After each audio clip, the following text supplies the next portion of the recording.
South Africa has officially stepped into the spotlight of Southern African regional leadership. President Cyril Ramaphosa is now at the center of the Southern African development community as South Africa begins its new 12-month chairship of SADC. And this is happening at a very important moment for the region. From economic growth and industrialization to infrastructure, agriculture, critical minerals, regional security, and the movement of people and goods.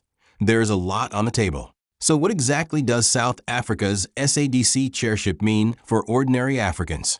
And what should we expect from President Ramaphosa? South Africa's leadership of SADC did not suddenly begin from zero this week. In November 2025, South Africa became the interim chair after Madagascar relinquished the position following political developments that affected its ability to continue in the role. SADC's Extraordinary Summit then appointed South Africa to provide interim leadership until August 2026. Now, that interim period has given way to South Africa's formal 12-month chairship. The 46th Ordinary Summit was held in Durban, KwaZulu-Natal on August 17, 2026, with President Cyril Ramaphosa hosting and chairing the summit. Southern Africa is rich in natural resources that are important to modern industries and the global energy transition. Let watch, don't like, and subscribe. Drop your comment below. We will ask their excellencies just to come in the center here so that we can see them properly. We are going to witness the exchange of power, whereby His Excellency President Emmerson Dambuzo Mnangagwa will hand over the chairperson's badge to His Excellency President Ramaphosa. The badge, SADC badge, is engraved with the President's name and his title as the chairperson of SADC.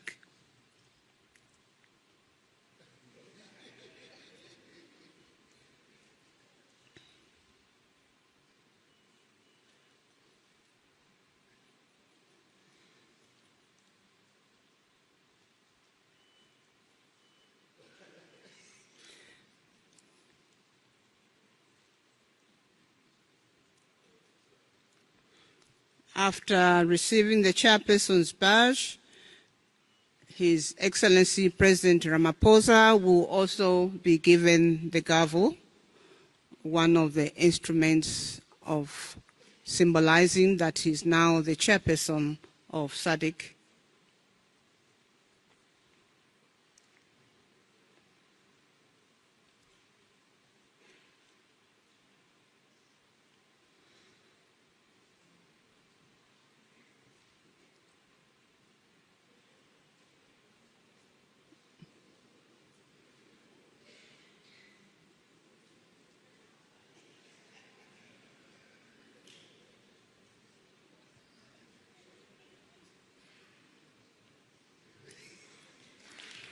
Thank you. We will now also see the chairperson receiving the gavel.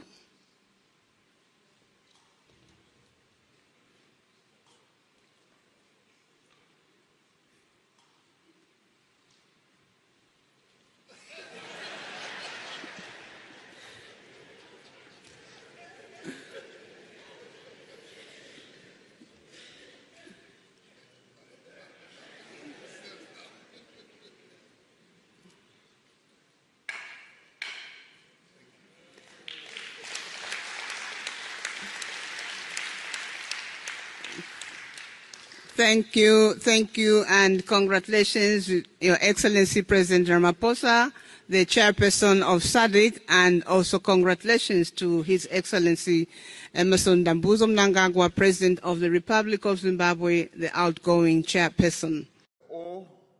And we import the battery.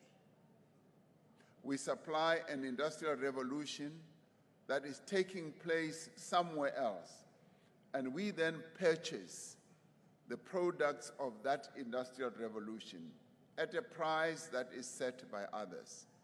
We need to use our own resources to drive our own industrial revolution. This is the time for us as Africa, as SADC, to drive the real industrial revolution, because we have products that are needed for the future. Our ambition should not be to catch up with other countries. Our ambition should be to build a regional economy that is unique to our circumstances, but that is also unique to our times. To build such an economy, we must firstly complete what we have begun. We must eliminate non-tariff barriers to trade. Suppliers should no longer have to wait for months for a license. Goods should no longer have to be inspected on one side of the border and then again on the other side of the border. Standards should be harmonized. Standards should be transparent, and they must be applied consistently. Through the declaration adopted at the 9th SADC Industrialisation Week in this city a fortnight ago, our region has committed to the local processing of both critical minerals and agricultural products. We must turn that commitment into refining and smelting capacity that we must build here.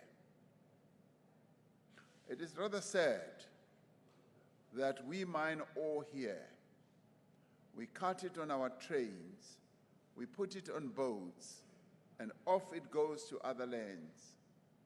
And in no time, we then bring back that same ore in different form, and we buy it at a higher price.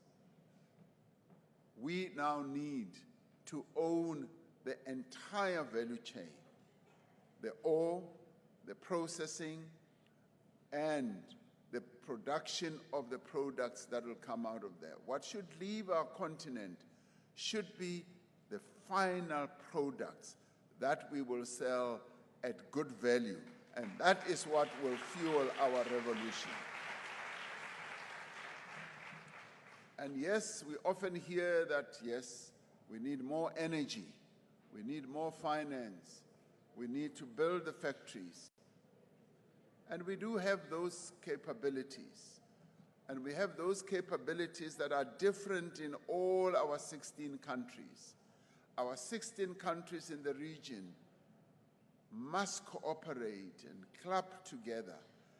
And one can produce one portion of a product. The next one can produce another portion.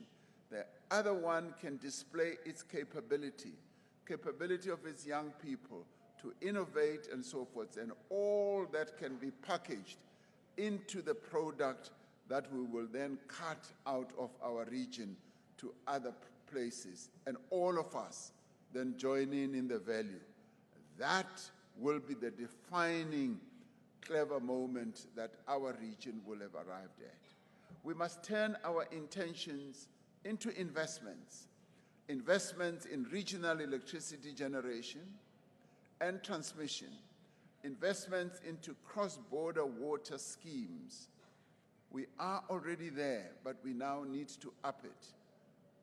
South Africa gets water from Lesotho, and now we are going to get the same water going to Botswana. We're now going to have rail systems that are going to crisscross this whole region. Already in the northern part of our region, there are huge and massive road networks and bridge networks and various corridors that we are building. We must invest in roads, in rail lines and ports so that we can move our processed minerals and manufactured goods around our region. The countries of Southern Africa endured aggression, destabilization, and immense economic hardship because they understood that no country in this region could be truly free while another remained oppressed. Together, the people of our region overcame colonial rule and apartheid. Together, we transformed Southern Africa from a region marked by conflict and oppression into a community founded on peace, on democracy, cooperation, and a common future. Today, our task is to give economic and social meaning to that political liberation. We are a community of 16 nations and more than 430 million people, with a GDP that is edging towards $1 trillion shortly. We possess abundant mineral resources, as our Executive Secretary said, vast agricultural potential, a youthful population, a growing industrial and technological capability. We have made important progress in the previous years. The SADC Free Trade Area has created a platform for greater regional commerce. The SADC real-time gross settlement system facilitates cross-border payments and draws our economies much closer together. Through the Southern African Power Pool, member states share electricity infrastructure and resources across national borders. Through regional cooperation, we are strengthening our collective capacity to prevent conflict, to address instability, to support democratic governance, and to respond to political and security challenges. Through the Africa Centers for Disease Control and Prevention and the World Health Organization, we are strengthening disease surveillance, pandemic preparedness, and health security across our region. The importance of this cooperation is demonstrated by the devastating Ebola outbreak caused by the Ebola virus in the Democratic Republic of the Congo. At the latest count, nearly 5,000 confirmed cases have been recorded and more than 2,300 lives have been lost. Behind every number is a human life, is a family. Behind every statistics is a family and a household that continues to experience sadness and grief. Behind every number is an anxious community and a health worker placing their own life at risk to save others. And on behalf of our government and the people of Southern Africa, we express our deepest condolences to the government and to the people of the Democratic Republic of the Congo as they go through this devastating pandemic. We commend the courage of Congolese health workers. We appreciate the leadership of the government of the DRC, the Africa SADC, especially Dr. Kaseya, who is here, who is the Director General of this Africa SADC and the World Health Organization, working with regional and international partners to coordinate the response. But the outbreak continues to outpace our efforts. We must do much more, and we commend the government of the DRC of doing what they are doing, monitoring the development of this virus. We must act with urgency, all of us, and we call for an immediate humanitarian ceasefire in the affected conflict areas in the eastern DRC, and for the safe and secure humanitarian access so that health workers can reach every affected community. And we call on all parties to respect health facilities, health workers and humanitarian operations. And we call on governments to avoid indiscriminate restrictions on travel and trade against affected countries. This generalized ban on travel from countries that are affected by pandemic is clearly unfair. Such restrictions are not supported by public health evidence. They damage economies, they disrupt livelihoods, and may drive movement through unmonitored border crossings, thereby making containment much more difficult. As SADC, we stand in solidarity with the Democratic Republic of the Congo and its peoples. We must strengthen surveillance, laboratory capacity, emergency coordination, and clinical preparedness in neighboring member states and across our region, because what has broken out in the DRC could easily spread and affect many other countries in our region. We must also ensure that financial pledges are translated urgently into resources on the ground. Protecting Africa from epidemics requires more than responding when outbreaks occur. I speak as I do on this matter, having been appointed by the African Union as the champion for pandemic surveillance and response. It requires sustained investment in prevention, surveillance, resilient health systems, research, and the African production of vaccines, diagnostics, and medicines. This is an important test of solidarity and a practical test of our able to pledge solidarity with others, and also Africa's determination to build greater health sovereignty.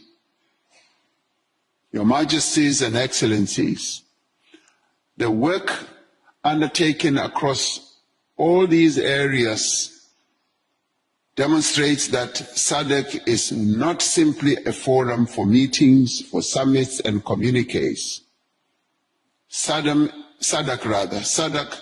is an instrument through which we give practical effect to our vision of a peaceful, integrated, industrialized, and successful and prosperous Southern Africa. The report of the Executive Secretary, Mr. Elias Mahosi, details the progress that has been made, as he was also speaking. It also challenges us to do much more with greater urgency, with focus, and also with discipline. Agriculture is another major priority. Food security remains an important regional issue, particularly when countries face droughts, floods, climate shocks, or disruptions to supply chains. SADC has identified food and nutrition security as one of the areas for discussion around the summit. The bloc is also looking at disaster preparedness and response. For ordinary people, this is not just political language. It can affect something as simple as how much food costs in the market, how easily farmers can sell their products, and how quickly countries can respond when disaster strikes. And this is probably President Ramaphosa's biggest challenge. SADC has ambitious plans, but turning regional plans into visible results is not always easy. Countries have different economies. They have different political priorities. They have different infrastructure levels. And sometimes regional agreements take years to produce visible results. So South Africans and other citizens across the region will ultimately want to know. 12-month chairship of SADC. President Cyril Ramaphosa now has a major responsibility, not simply to lead meetings, but to help turn regional ambitions into practical results. The question is no longer just who is chairing SADC. The bigger question is, what will Southern Africans see and feel by the end of this chairmanship? That's the story we will be watching. If you enjoyed this breakdown, please like this video, subscribe to the channel, and turn on the notification bell, because we bring you more African news, politics, and gist. And tell me in the comments, do you think South Africa can successfully lead SADC? Let's talk. Thank you for watching.